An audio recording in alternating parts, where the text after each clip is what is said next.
来乡亲啊，继续来看2024年选总统，这个郭台铭甲侯友宜敢会结盟来拼大位呢？这是引发着外界的关心。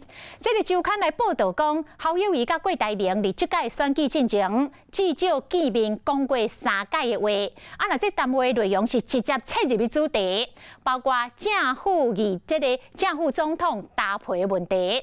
虽然最后这件事讲无成，但是两个人作为坚定的中华民国派，讲已经达成着共识，你若选，我就无要选。已经表态要选总统的郭文铁，讲伊嘛甲郭台铭见过几啊届咯，讲即摆讲这个2024年的问题，拢要想早。这样一个爱国的心，在新北市市民来讲，对升旗对他们很重要。侯友宜伫元旦发表谈话，真罕见去讲到国际和两岸议题，宏解脱是为总统选举来做准备。传出侯友宜定也咧做团队，高下伊选举进前嘛一直甲伊来直接。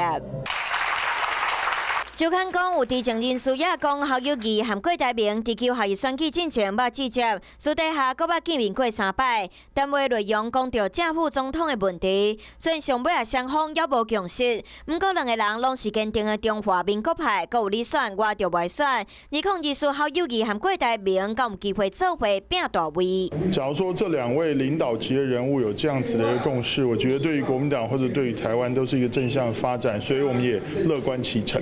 对2024国民党提名其实我也是过早了。侯友宜、包括朱立伦、包括郭台铭，大家有一个共识，那就是要下架民进党。郭后配敢会是那样胜选的梦幻组合？这个传闻后摆表示要选2024的郭文铁，听起来感觉。我跟郭台铭见面过很多次了，就报纸上也没有写说大概方便就好啊，只要是心存善念，你知道吗？希望说我们所作所为是对国家、对台湾有好处，这样就好了。强调家己甲郭台铭私底下关系嘛袂歹，敢若惊家己2024会变做配角。2024这叫郭台铭看起来嘛变做南北之间的关键人物。